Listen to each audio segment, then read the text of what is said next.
We're back. I hope. Yes. Here we go. It's a glitch in the software. It's not an operator error when that D happens. D needs a new computer. No, it's not even. It's a glitch. And one. Oh, okay. Yeah. What Oh, the I chat did load. Okay, yeah, good, it's good. it's I was gonna do the popped out chat. yeah.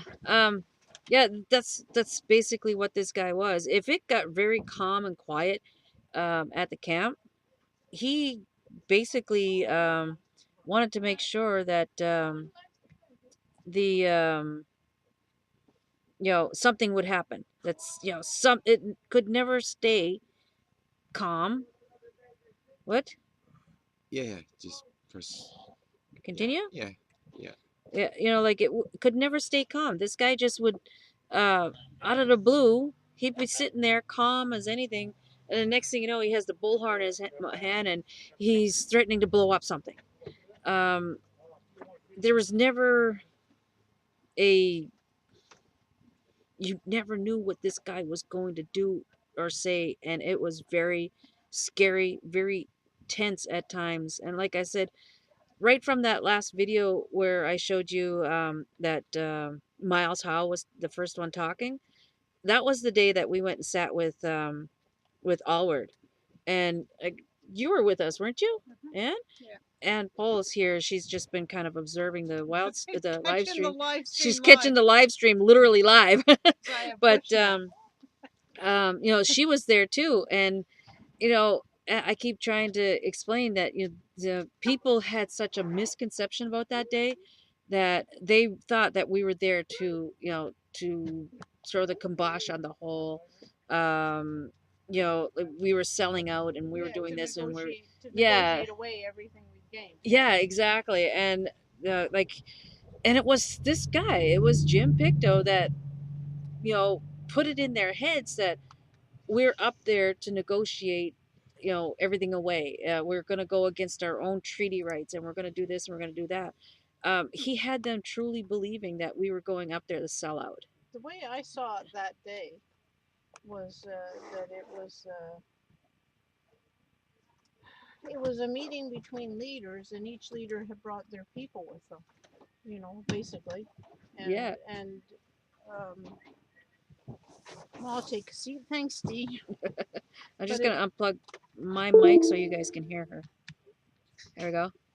Yeah, I was just saying the way I saw that day, it was a meeting between leaders, between the chief of Elsipogtog First Nation and the premier of New Brunswick, and each leader brought their people with them, and certainly the Warrior Society had made it clear that they were not supportive of the chief and council and Elsipogtog, so it would have been kind of crazy for Chief Sock and his council to bring the Warriors with him to the meeting.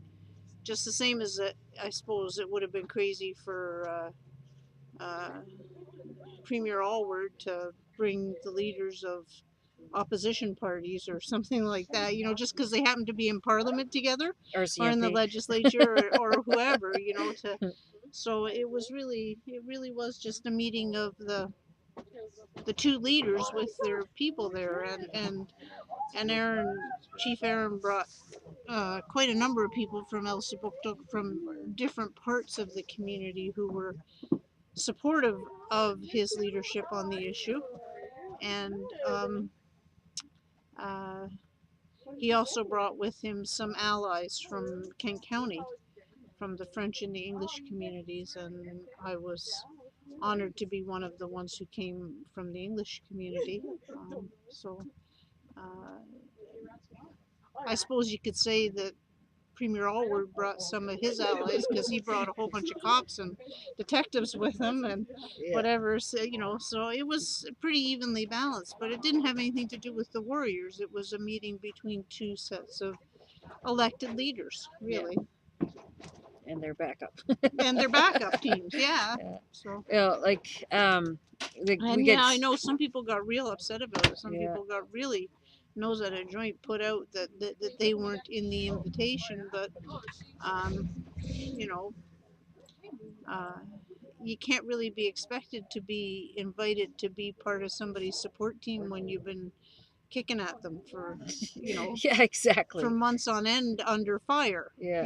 Like when they've been under fire, when we've been under fire from the other side there on the fracking issue, from the pro-frackers. People who were also against fracking or said they were, but they were just attacking others of us.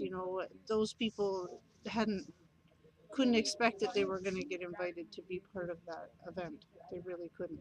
And looking at it practically, I mean, I suppose I'm kind of pointing out the stupidity of this kind of political meeting, but the premier never could have gone out in public and had a meeting with the warriors.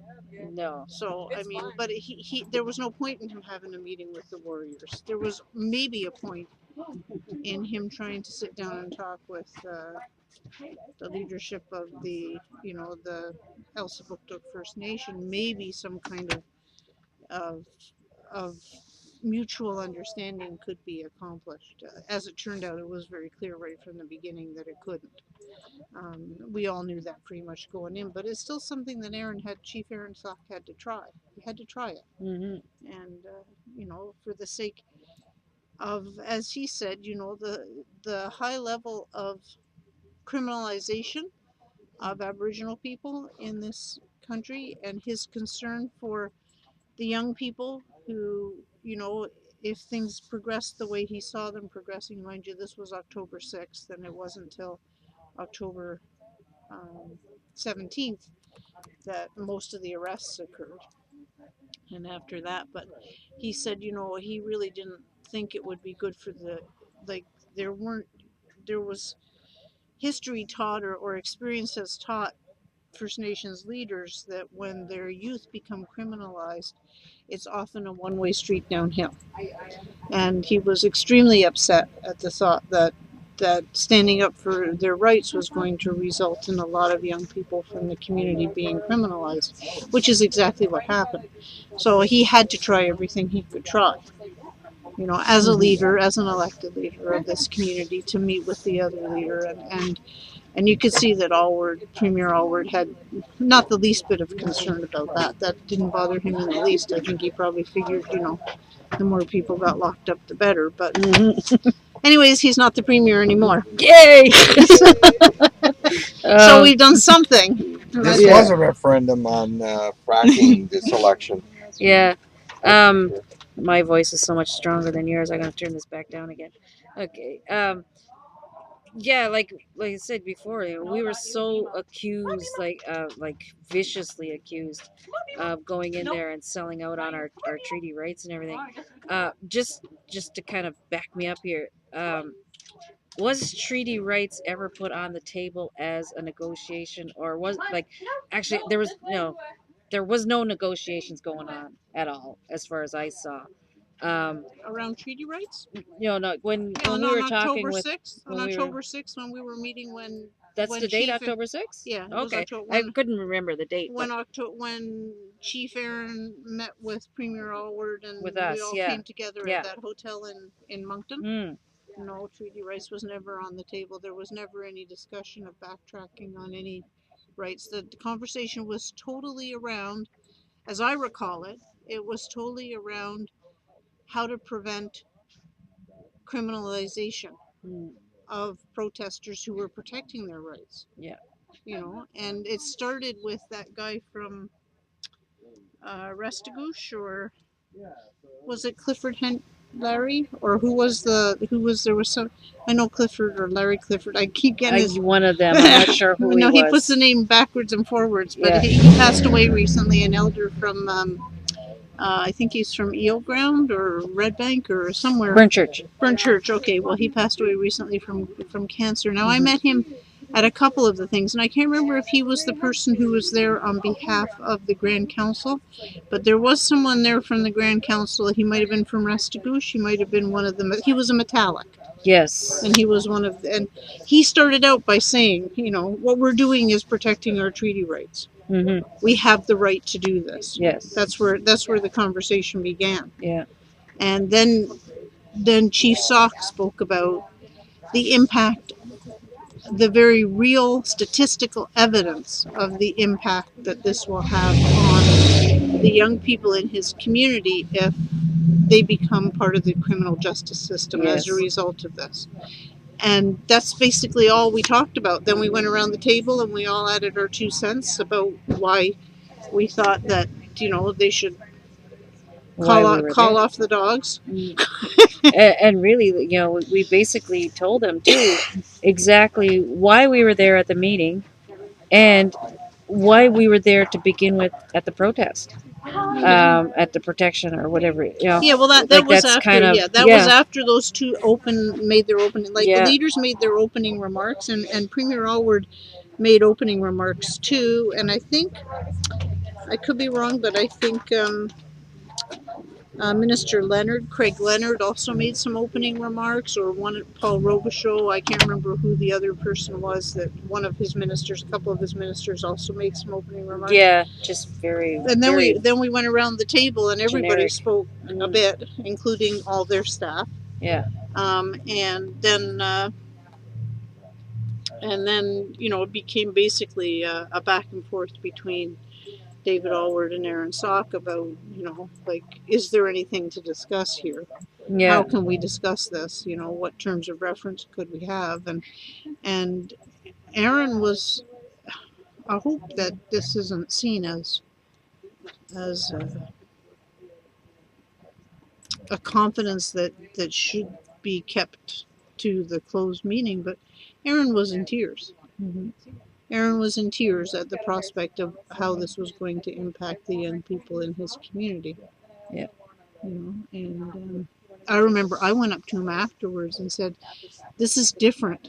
Like, you're right, all the stuff you're saying about the justice system and kids getting Aboriginal kids or First Nations or Indigenous or whatever you want to call it, getting tangled up in such a vicious circle. Yeah, right? But I said, this is different because these kids would be doing it out of pride. They're doing it because what they're doing is their heritage, it's their culture, it's their treaty rights. And I said, so as long as that can be emphasized somehow, it shouldn't have the same impact.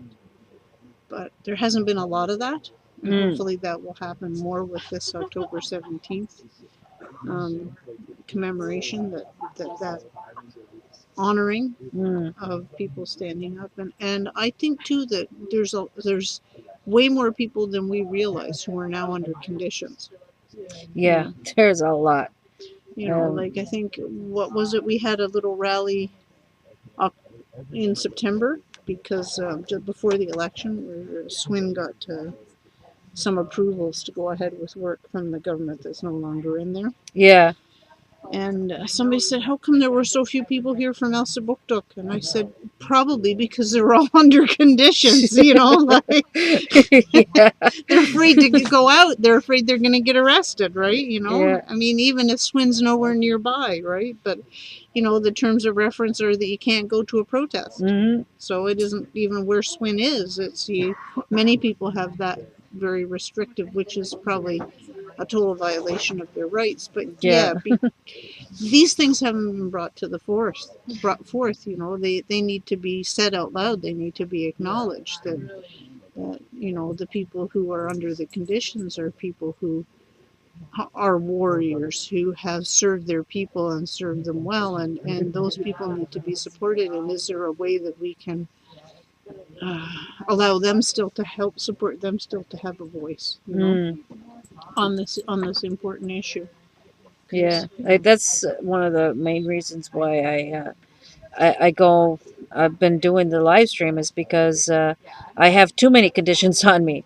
I can't go to any of these sites. I can't go to for as long as it's considered a protest of any kind. I'm not allowed there, and it makes it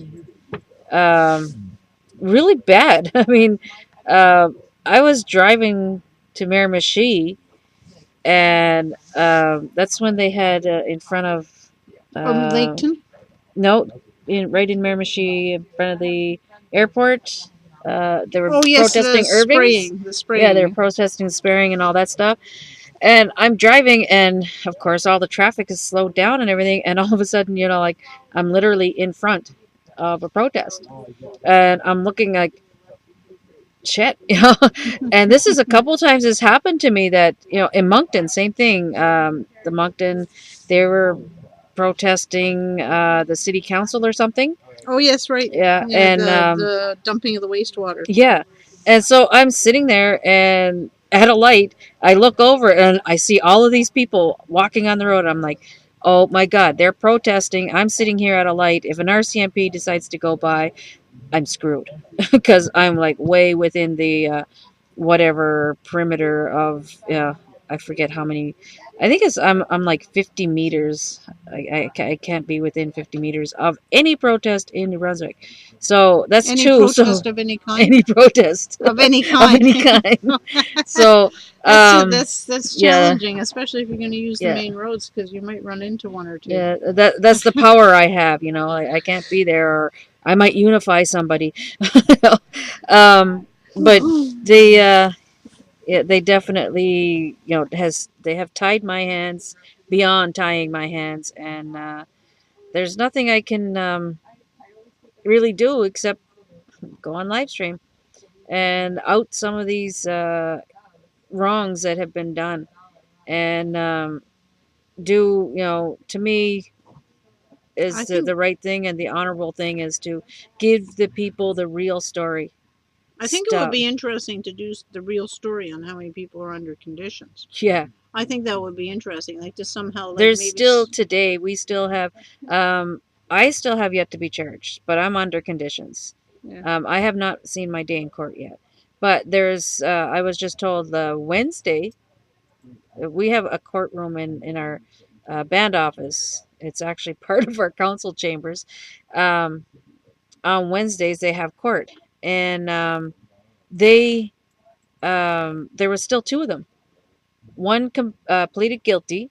He got 12 months probation and $100 fine, and the other guy pleaded not guilty, and he's waiting to get a lawyer.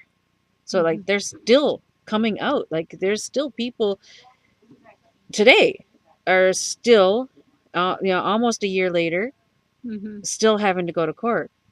Me, almost a year later, and I have yet to even be in court. So like, these guys are dragging this out because they're releasing us on conditions, right? And if we an undertaking, actually, is what they called it. They've released a lot of us on an undertaking that you're going to be released only if you agree to all of these conditions. And majority of us did, because we did not want to be held any longer. And myself, I was in too much pain to even consider going back to jail. So they got their way. A lot of us cannot even go anywhere near, right? So they know what they're doing. They know who to get, and they know how much conditions to put on each person, so that Wouldn't it be interesting though to get to start a list and just get a list of all of the people who are either under conditions, as a result of an undertaking prior to whatever trial might happen or charges might be dropped, or people who are under conditions as a result of some form of conviction. yeah. It'd be very interesting to get that, because I'm sure the number is in the hundreds. I'm sure of it. Well, yeah, you can pretty well guess of the amount of people who got arrested. Everyone has a condition of one way or the other. So But up to date, more people got picked up than got arrested. So yeah, up more to date, people I believe there were over 150 there might be additional people who signed without being arrested. Yeah, without being arrested. Yeah. yeah. As I remember, one of our former counselors See, the injunction was arrested, and the injunction basically said the same thing. Like okay, yeah. the condition, like if you signed that you had accepted the injunction, Okay. then you were basically signing to the same set of conditions, as far as I know. Like if you signed that you had seen it. Yeah. I don't know exactly how it works, but there's a It's lot of people, a crazy. lot of people. So yeah, 150 probably, but I think would that's guess what it was. The last I would count was guess about even more. 150. And Yeah. 150 that you're talking people in Elsipogtog. No, that was Everybody last count of in the courts. in the Because course. I forget who it was that was actually doing I bet you a Miles count. would know. Probably. Miles probably has an account of it. Yeah. Or one of the guys at APTN or somebody. We could actually probably call the courts and say we're doing an exclusive. You know. But yeah. So I saw. Your interviewee? Yeah. Who is it? Isaac. Oh, Isaac. Yeah. Is Isaac here? He's in the teepee now. Are you there? Okay. Okay, there you He's go. finally back from his little adventure. You got your interview. So, there you go. well, thanks for the time, Anne, and we're going to bring on Isaac. Come on, have a seat. It's hard to be humble when you're so perfect in every way. This is Isaac. Say hi, everybody. Hi, everyone. He, like I said, this is one of our firekeepers. And I just wanted to, like, tonight was supposed to be firekeeper night. And we were supposed to do it in the teepee with a fire, but best laid plans, you know, they don't always come to pass. So he, of course, he had to go and do his little teenage running around. So we will forgive him for that. So they're saying, "Greetings, Isaac. What's up, Isaac?" So what's your story? Who are you? What have you done? Isaac. You probably know that, obviously, but I don't know. I just kind of been a firekeeper around the area. Give us some stories But what about the fires. about the fires? Well, I find the sacred fires are really, really powerful. And like sometimes it can be 3 in the morning, and it's almost like they're trying to tell you teachings. It's really interesting. You can almost learn just by sitting by a sacred fire. So you have any stories from any of your fires that you want to share? Yeah. Well, first, how many fires have you taken care of?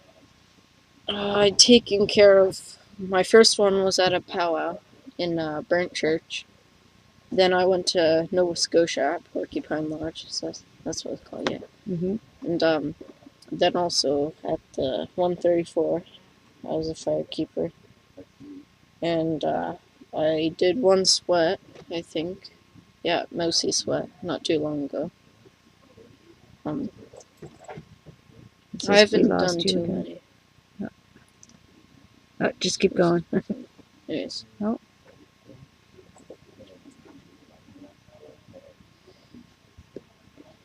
No, keep on going. They can hear you. Anyways, no, I haven't done too many fires, but I've done a few. So we've been basically talking about the 134 and you know, like the shale protest and everything.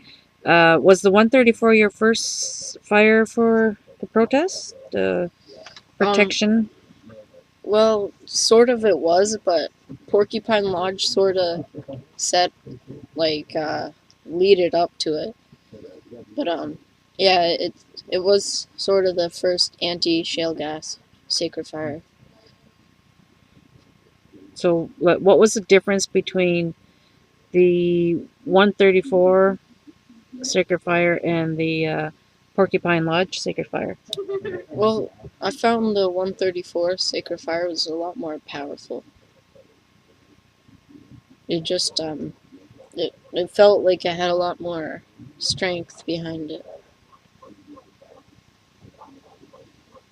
Do you have any thoughts about that? Like why would this one be stronger than the other one when the other one was part of a fast, right? Yeah. I never really thought that much about it, but no, I haven't really put much thought into that, but could be because of the 7 generations. I mean, the other one was also really powerful, but I don't know. Maybe because this one had more Yeah, at stake, sort of thing. Yeah. yeah. So while you were there, like, did anything happen? Like, were you in fear of anything? Like, because we know that it's been all kinds of. There was RCMP all over the Yeah. place and stuff like that. Like, did you ever feel that you were in danger in any way? I never felt that much in danger, except this one time there was an undercover RCMP officer who came in the middle of the night when all the warriors were asleep to visit me and my mom. Hmm. Not necessarily visit us, but look for us. Yeah. Yeah.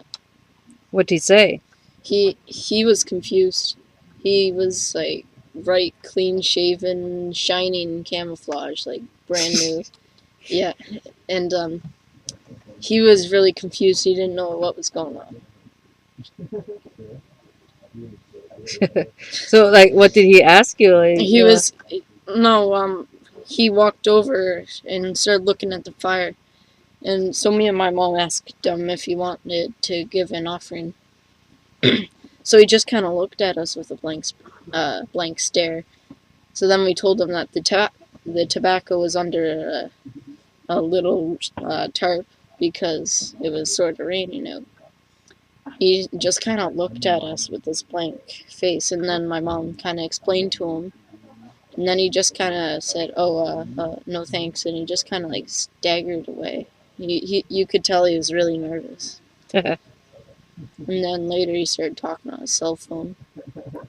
Okay, but he was in brand new camo. Yeah, like no, like shining, dry cleaned, like crazy. He wasn't somebody who was just Yeah. Because everyone was like,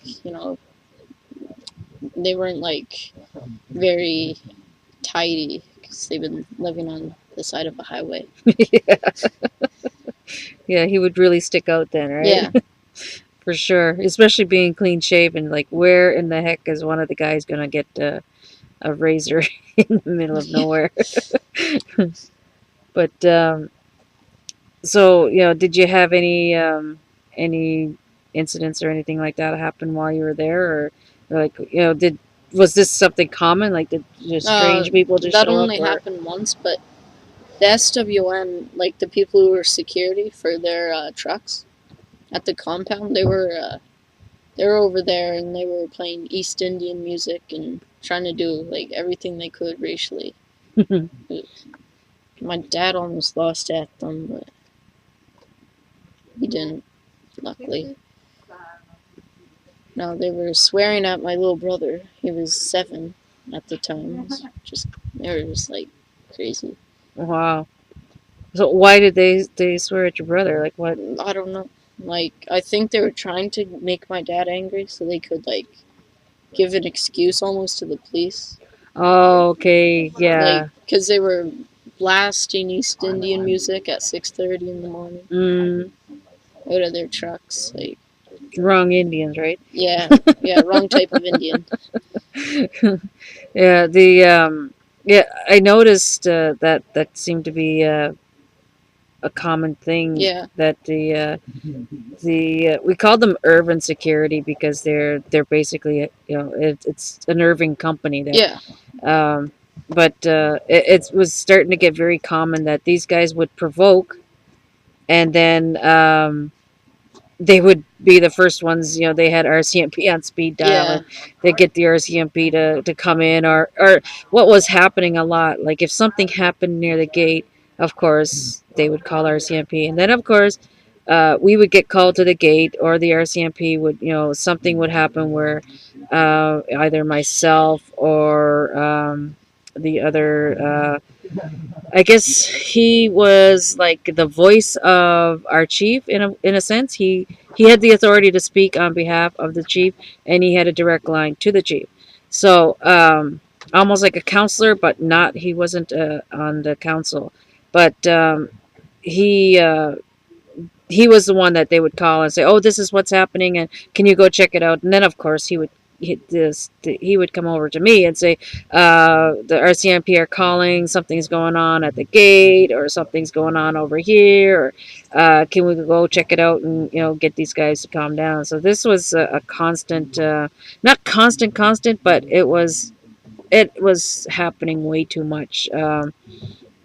But like for example, Yeah. a lot of times it was something very, very stupid, like a child ran to the gate, ran to the fence and shook it, and they would freak out, and then of course start causing havoc, and they would cause a lot of it, and then it would look like we were the ones that were being the rebels and stuff like Yeah. that. So yeah, I remember that. Um, I remember the night that we had the mini hurricane too. Oh yeah.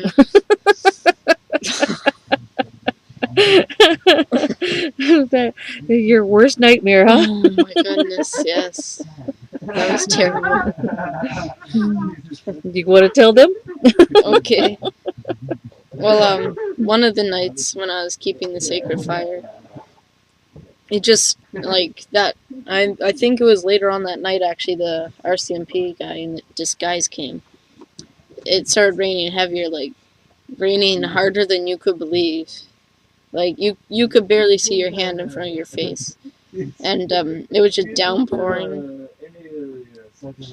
And it was downpouring all over the sacred fire, and it was starting to go out. And it went down to a flame, just like a little flame, and I ran over to her van, which was parked right near a gate, near the sacred fire, like right outside the cedar line, surrounding the sacred fire. And I started pounding on her van window and woke her up and started telling her that the sacred fire was going to go out. And then she explained to me how to keep it going, like how to stack the logs. So then I ran back, and me and my mother were like tripping everywhere from all the water. It was like flooding. And then somehow it just like came back, and the wind was blowing so hard. It was like the entire ground was just like tarps.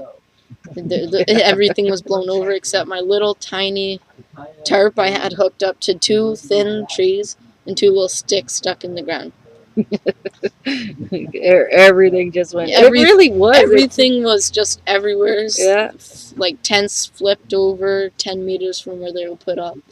It really did feel like we were at a mini hurricane Yeah. or something. It was crazy. Yeah. And so much rain. Like we had to end up taking stones and putting them around the pathway around the sacred fire. So that way you don't have to be shin deep in water if you want to give an offering. Yeah. It was crazy. I remember waking up and I look out and like tents were tipped over. The great big tarps that was the excuse me, the morning after the Thanksgiving, wasn't it? Yeah. Yeah, because we had those great big tarps that were set up for the dinner area. Yeah. We had a great big Thanksgiving meal right there on the site. People came with so much food. People were bringing all sorts of soups and stews. Yeah, and desserts that were to die for. I remember I had this red wagon and I was hauling food back from across the police barricade. And every time a police officer would stop me and start talking about football. Oh yeah. Yeah, that's right too. Eh? They'd be like, they'd just like talk to me and like tell me about stuff that I do in football. Like it was weird, just like. But now, whenever I go to say a rugby practice or something, I can always see a police car there. Oh really? Yeah, I always see a police car parked there. Close to you? Yeah. Wow. Like with a perfect view of me. Wow, that's almost like stalking you. Yeah, pretty much. Yeah, being stalked everywhere as I go. That's crazy. Yeah. Just because you were there at the site. Yeah. The firekeeper. That's crazy. Yeah, have you like gone and confronted them, saying, like, I have before, yes. what did they say? Actually, one time, there was a cop at my school, and I started talking to him about the 134. He was actually from Quebec. Yeah. Pretty sure it was one of the officers who was sent down from there. Okay. And then he stayed back a bit, I think, something about family he was telling me. But he told me that he found that, like, the protesters didn't do anything wrong. Mm. And he was telling me that, like, the cops shouldn't have done the raid. Yeah. And he was telling me that he didn't, like, he wasn't part of the raid or anything, and he thinks that the raid shouldn't have happened. Well, at least there's one of them that does. Yeah. But there are people who will say Yeah. that. I remember, where the heck was I? I can't remember now. And we were talking, and that was the very first thing that came out of Yeah. the RCMP's mouth. And a lot of times that is the very first thing they'll say is, "I wasn't a part of the raid." Like, they don't want to be associated. Some of them don't want to be associated with it, and it's kind of crazy, right? They'll put us there really quick, but they don't want to be a part of what happened. And the thing was, it was really crazy because even afterwards, like, you guys stuck around after the 17th. You kept coming back and hanging out on Highway 11 with the rest of the. I couldn't be there at after the 17th because I had surgery. Yeah. And I wasn't allowed to be anywhere because I had a incision here, and any little pull or anything, I could have ended up opening it up and stuff like that. But you guys were on Highway 11 for quite a while, eh? Yeah, yeah. I Until think it was around 8-9 days. Yeah. Possibly even 10. But what I do remember though is that I think it was the day before the raid. You were telling me and my mom that we need to go. And that there was something not right and that we needed to go. Then so me and my mother left, and then the next day the raid happened, and my mother was trying to get to the site also. She didn't know what was going on. All the highways were blocked off being there, and she couldn't get through. And she says that she still has guilt because she couldn't be there with her people while that happened. Yeah, the what happened there was twice now with this guy. I had a dream. I sound like Martin Luther, but twice already I had a dream that he was in danger. And the first time I had this dream, the next morning I got up and I went and I talked to him and his mom and told him, you need to move your tent closer in. Get away from the gate. Yes, the I remember Irving that. Security. Because I had a little teepee tent, and all the warriors came, and we moved it inside the cedar line, I think it was. Yeah. And then shortly after, the mini hurricane happened. Yeah, and my tent was perfectly safe. Yeah, and that also, it was that night that the security guy walked right up to the cedar line. Remember? Yep. I don't know what he said or did, but like, he would have ended up being like right on your tent, and so like, whatever it was, the spirits were making sure that Isaac was okay, because they kept telling me. And then the night before, the 16th, was the night that I left. It was the 15th that actually would have been the night of the 14th. The morning of the 15th, that's when I told your mom something's going to happen, and I don't know what it is, but the spirits are telling me to tell you to go home. And then didn't we leave on the 16th? Or I think you guys came back and then you left again. Yeah. We left, we came back in the morning, and then we left around noon, I think it was. Yeah. And then the raid happened. the raid happened the very next Yeah. day. Yeah. Yeah. But like like I said, like twice now, the spirits came to me and told me, keep an eye on this guy. So me personally, when I get any kind of messages like that, I make sure that I go and make sure that the message is heard. And I know it really it broke your heart Yeah. to have to leave and everything. And Yeah, I really didn't want to, but yeah, we did.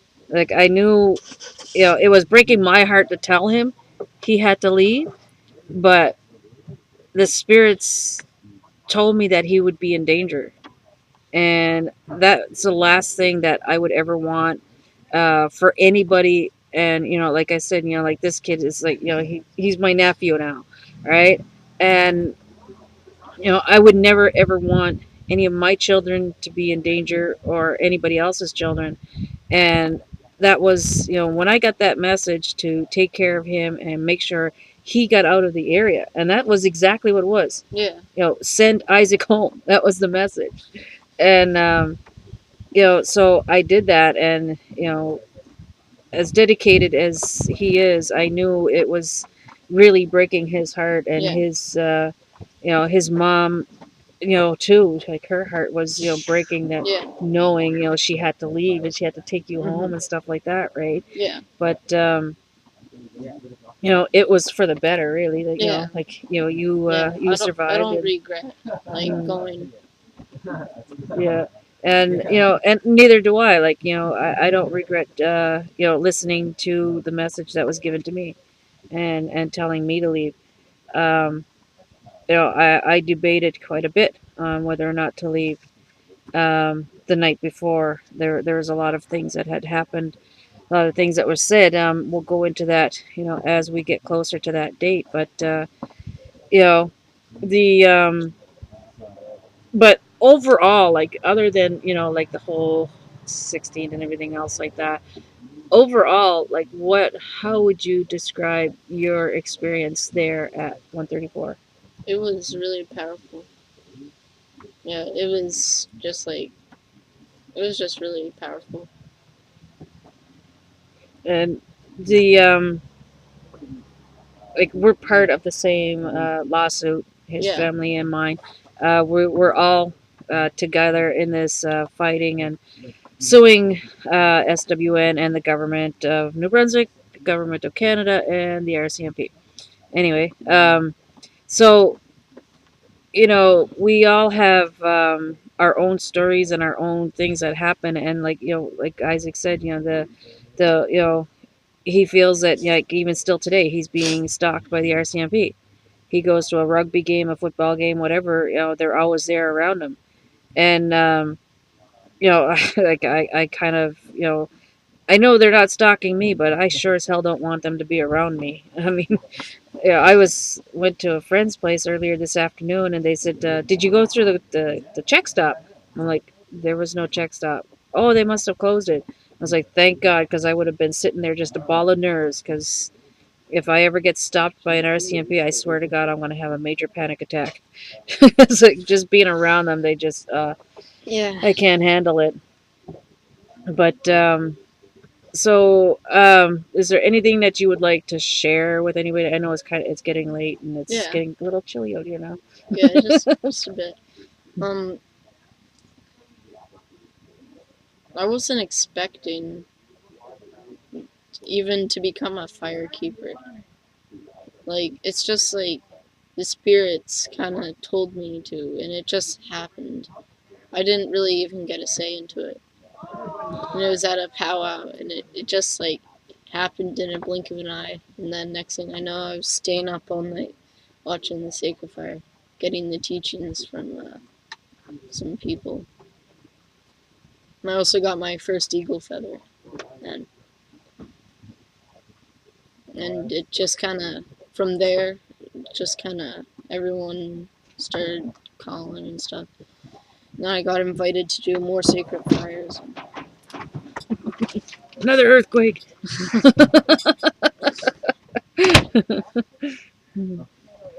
Yeah. So, I think we're gonna just call it a night. It is starting to get colder out here. We've been out. Well, I've been outside for quite a while. It's almost 11 o'clock.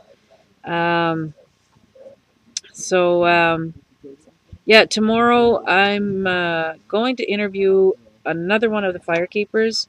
But I'm going to interview her earlier in the day. I'm going to record it and then hopefully we can rebroadcast it. Like I wanted to rebroadcast the.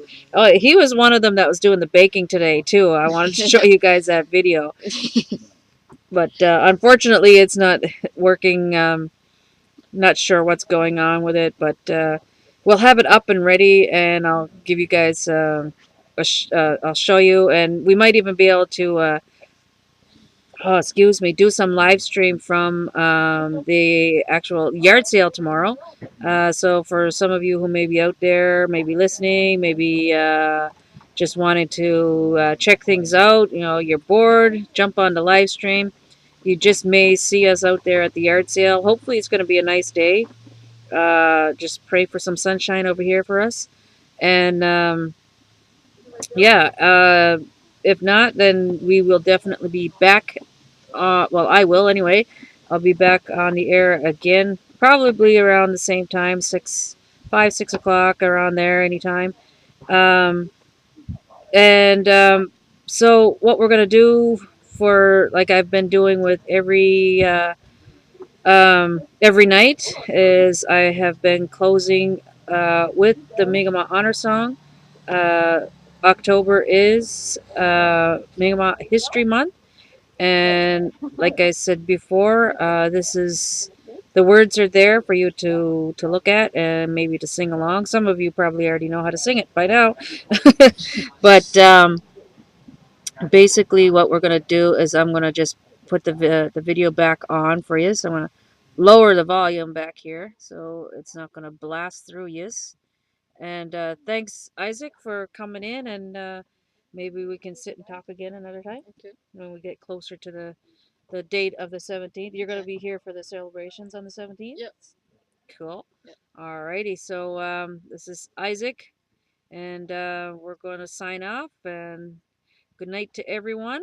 Hope you have a beautiful night, and we'll see you definitely again on the air. And here we go. Gonna bring up the Mi'kmaq Honor Song.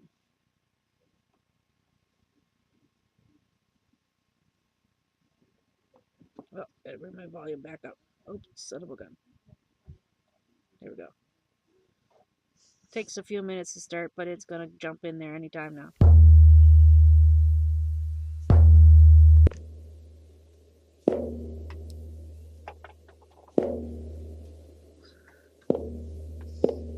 Give me the manage,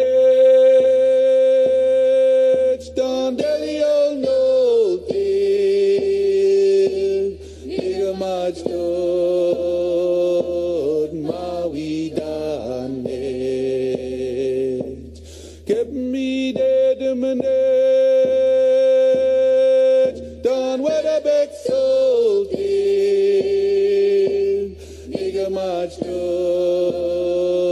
Abon madultinet, abon madultinet, yan gisuk eliga haluk sigo ulau si amo we aheu we yo we ha ya ya we yo he ha ya we yo he ha ya we yo he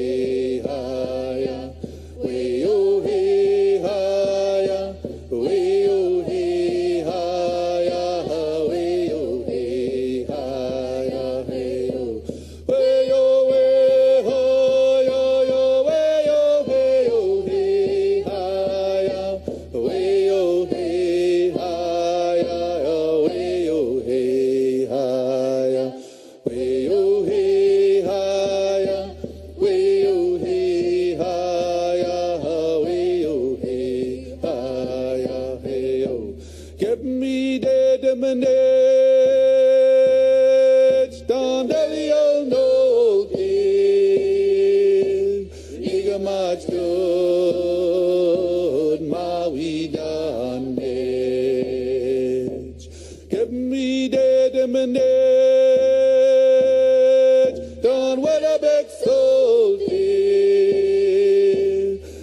machto abon madultines abon madultines dan gisuk teligaluk sigo ulau sit amo we aheo we yo we ho yo yo we yo we yo we hayam we yo we haya we yo we hayam we yo we hayam we yo we haya we yo we haya hey yo we yo we haya yo we yo hey yo we haya we yo we haya we yo we haya we yo we haya we yo we haya we yo we haya hey yo get me dead and manage Tom Delio no king Nigga much good Maui done get me dead and manage Don Weatherbeck soul king Nigga much good Abahon madultines abahon madultines Dan gisok teligaluk sigo ulau sit amo we aheo we o we haya ya we yo he yo he haya we yo he haya ya we yo he haya we yo he haya we yo he haya ya we yo he haya he yo we yo we haya ya we yo he yo we haya we yo he haya ya we yo he haya we yo he haya we yo he haya ya we yo he haya he yo get me dead and manage Don Delio no king Nigga much stood Maui done get me dead and manage Don Weatherbeck soul Nigga much stood abahon madultines abahon madultines Dan gisuk teligaluk sigo ulau sit amo we aheo we yo we haya ya we yo he yo we haya we yo we haya ya we yo we haya we yo we haya we yo we haya ya we yo we haya hey yo we yo we haya ya we yo we yo we haya we yo we haya we yo we haya we yo we haya we yo we haya we yo we haya hey yo we yo we haya ya we yo hey yo he haya we yo he haya ya we yo he haya we yo he haya we yo he haya ya we yo he haya hey yo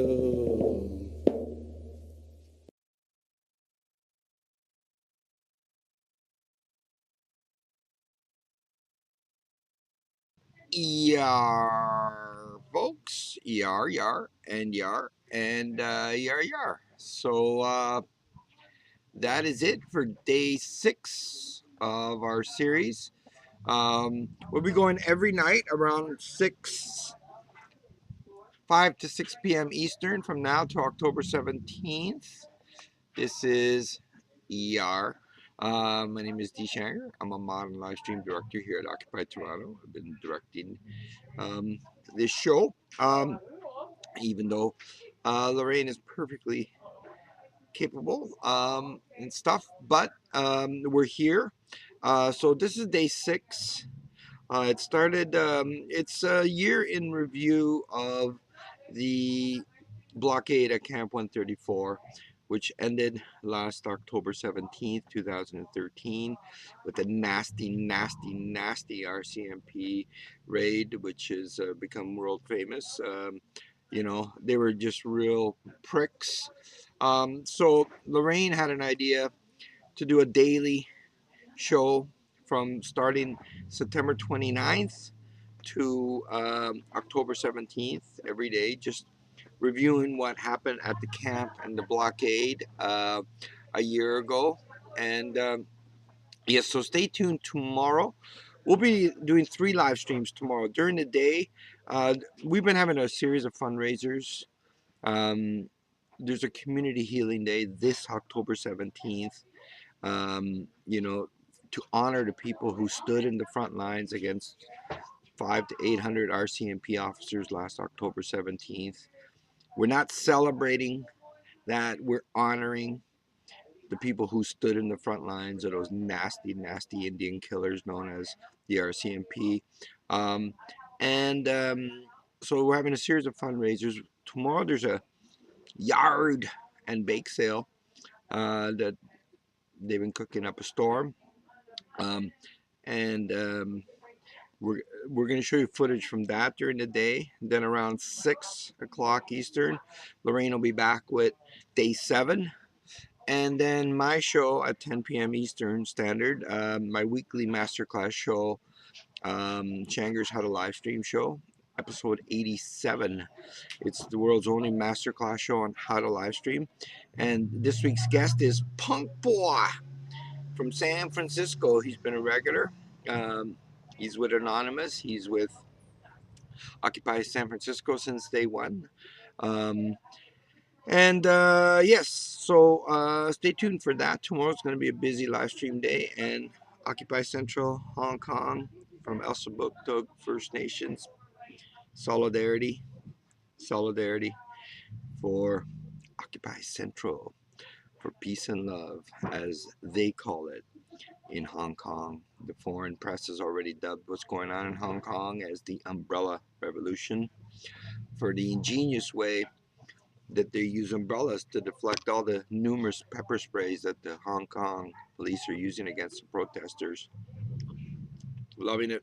Okay, peace out and see you tomorrow all day. Just check in here and yar and yar and yar. Ciao, folks. See you on the live chat. Thank you, Norm from Dublin, and everybody else, and Son Dave from Santa Rosa, California. Yes. Thank you, Grease Monk. Yes. Have a good one, folks. See you tomorrow. Busy day, and yar and yar. And every day, I've created a. By the way, just one other quick note.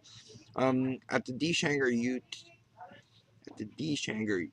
YouTube account, YouTube channel, I've created I put every day's episodes. It's just search Camp 34 year in review, and there's a playlist there, and every day's videos I upload to it. So check that out, promote it.